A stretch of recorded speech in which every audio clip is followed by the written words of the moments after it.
The rate of return of the interest rate that you get on your money is very, very important as well. Something to look at. See, here's an example of that. If you take $1,000 and you put it in the bank and you made 6% on your money and you put it in there at age 25 and you let that compound interest work, you come back 40 years later at 6%, that $1,000 will be $10,000.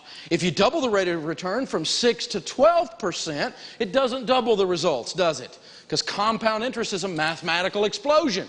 1 plus 1 doesn't equal 2. So when you go from 6 to 12, we don't go from 10 to 20. We go from $10,000 to $93,000. And when you triple it and you go from 10, or you go from 6 to 12 to 18, it doesn't go from 10 to 20 to 30. It goes from 10 to 93, and you made 18% on your money, you'd have $750,000. And what we're trying to create here with wealth building is a compound interest which creates a mathematical explosion. Now, compound interest works like this. Let's say that we had $1,000. And to make the math easy, so you can help me right quick, let's say we made 10% on the $1,000. 10% of $1,000 is $100. Now, if I left that money in the account, the 1,000 plus the 100, the next year I would have 1,100, wouldn't I?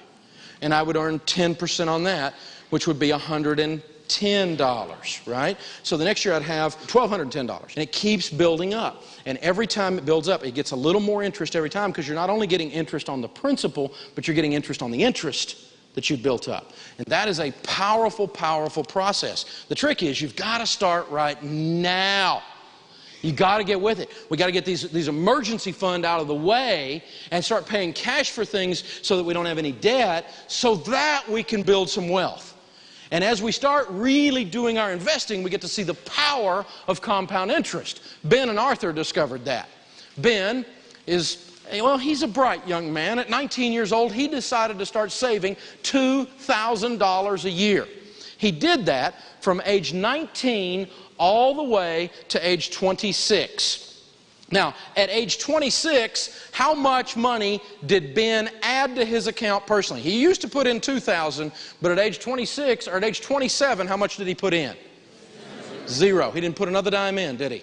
And after that, his interest just earned interest, and his money earned interest, and the snowball kept rolling over and over and over. Now, his brother Arthur doesn't put any money in, because he's out playing and goofing off and spending everything he makes, right? He acts like he's the government or something. He spends more than he makes. And so he finally wakes up at 27 years old and says, I'm going to save $2,000 just like my brother.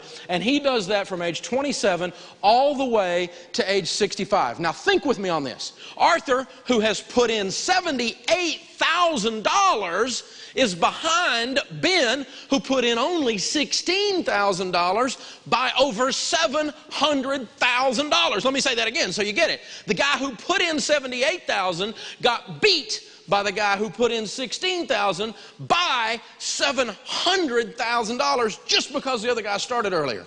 Do you understand that if you understand that chart we just did, and all the implications that it means, and you cause those implications to affect your behavior, I just completely made you a multimillionaire if you get that one chart. See, I don't think you ought to be allowed to graduate from college or high school until you can explain that chart. It'll change your life to get that one thing.